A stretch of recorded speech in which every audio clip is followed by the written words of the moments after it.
এক রাত, হাজারো প্রশ্ন আর একটি ঘটনার ছায়া, যা আজও বাংলাদেশের ইতিহাসে বিতর্কের সবচেয়ে গভীর অধ্যায় হয়ে আছে। শাপলা চত্বর। সত্যটা আসলে কি ছিল? শাপলা চত্বরের সমাবেশ। তো সেই রাতের অন্ধকারে যাওয়ার আগে আমাদের একটু পেছনের প্রেক্ষাপটটা জেনে নেওয়া দরকার। 5 মে 2013 হেফাজতে ইসলাম ঢাকা অভিমুখে এক বিশাল সমাবেশের ডাক দেয়।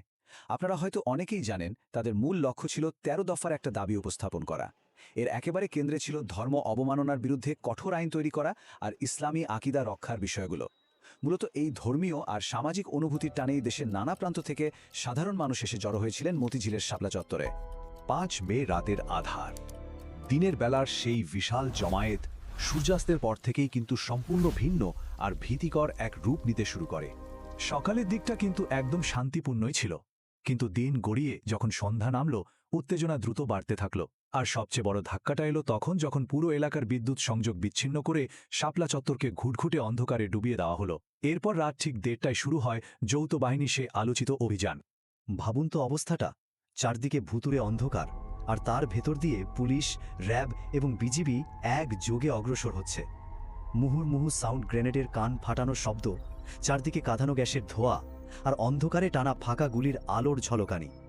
যারা সেদিন সেখানে উপস্থিত ছিলেন, তাদের বর্ণনায় বারবার উঠে এসেছে যে অভিজ্ঞতাটা আসলে কতটা বিভীষিকাময় ছিল।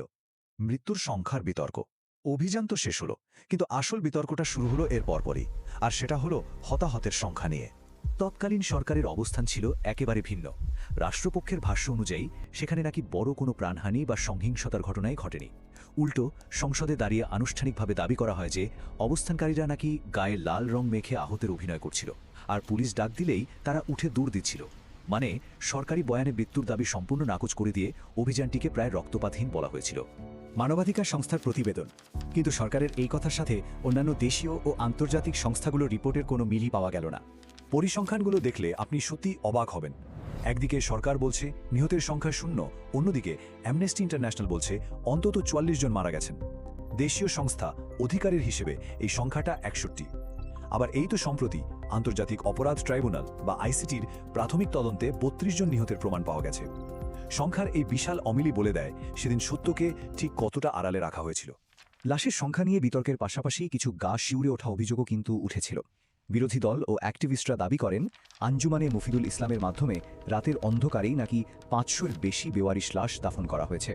এমনকি যাত্রাবাড়ির ময়লার স্তূপে মানুষের হাড়গোড় পাওয়া কিংবা নদীতে লাশ ফেলে দেওয়ার মতো গুরুতর অভিযোগও ওঠে।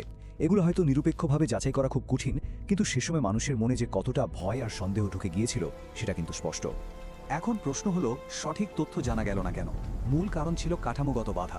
ঘটনার পরপরই গণমাধ্যমে একটা অলিখিত সেন্সরশিপ নেমে আসে, আর হাসপাতালের রেকর্ডগুলো, সেগুলো প্রকাশেও কঠোর বিধিনিষেধ আরোপ করা হয়।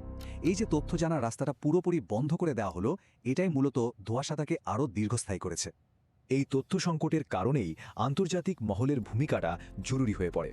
হিউম্যান রাইটস ওয়াচ প্রত্যক্ষদর্শীদের বয়ান আর সীমিত হাসপাতালের রেকর্ডের ভিত্তিতে নিরাপত্তা বাহিনীর বিরুদ্ধে অতিরিক্ত বল প্রয়োগের অভিযোগ তোলে। তারা বারবার একটি স্বাধীন তদন্তের দাবি জানিয়েছিল, কিন্তু তখন সেটা বাস্তবায়িত হয়নি। জবাবদিহিতার জায়গাটা সম্পূর্ণ উপেক্ষিতই থেকে গিয়েছিল। বিচার ও তদন্তের দাবি। 1 যুগেরও বেশি সময় পেরিয়ে যাওয়ার পর আজ ন্যায় বিচারের আশা নতুন করে সামনে এসেছে।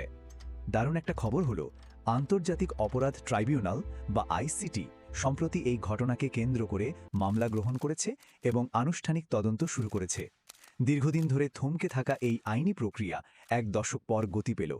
এর মাধ্যমে অন্তত প্রথমবারের মতো রাষ্ট্রীয় পর্যায়ে সত্যটা জানার একটা প্রাতিষ্ঠানিক উদ্যোগ তো শুরু হলো। তবে মানবাধিকার কর্মীরা একটা কথা খুব জোর দিয়ে বলছেন, শুধু আইনি বিচারে কিন্তু শেষ কথা নয়। যে পরিবারগুলো সেদিন তাদের স্বজন হারিয়েছে বা যারা স্থায়ীভাবে পঙ্গু হয়ে গেছে, এতগুলো বছর পর তাদের উপযুক্ত পুনর্বাসন আর ক্ষতিপূরণ নিশ্চিত করাটাও সমানভাবে জরুরি। এতগুলো দিন তারা যে বঞ্চনা আর ভীতির মধ্যে কাটিয়েছে, তার একটা মানবিক স্বীকৃতি তো পাও না, তাই না? এতক্ষণ আলোচনার পর একটা প্রশ্ন আজও কিন্তু সবচেয়ে বড় হয়ে দাঁড়িয়ে আছে, কেন সেই রাতের পূর্ণাঙ্গ স্বাধীন তদন্ত তখন হলো না? রাষ্ট্রের স্বচ্ছতার অভাবে কিভাবে একটা ঘটনা যুগ যুগ ধরে একটা জাতির বুকে ক্ষত তৈরি করে রাখতে পারে, এটা যেন তারই জ্বলন্ত প্রমাণ। এই উত্তরটা জানা শুধু অতীতকে বোঝার জন্যই নয়, বরং ভবিষ্যতের একটা জবাবদিহিতামূলক সমাজ গড়ার জন্য আমাদের খুব দরকার। কিছু ঘটনা শুধু ইতিহাসের পাতায় থাকে না, সেগুলো জাতির স্মৃতিতে প্রশ্ন হয়ে বেঁচে থাকে। শাপলা চত্বরও তেমনই এক অধ্যায়, যার সত্য অনুসন্ধান আজও শেষ হয়নি।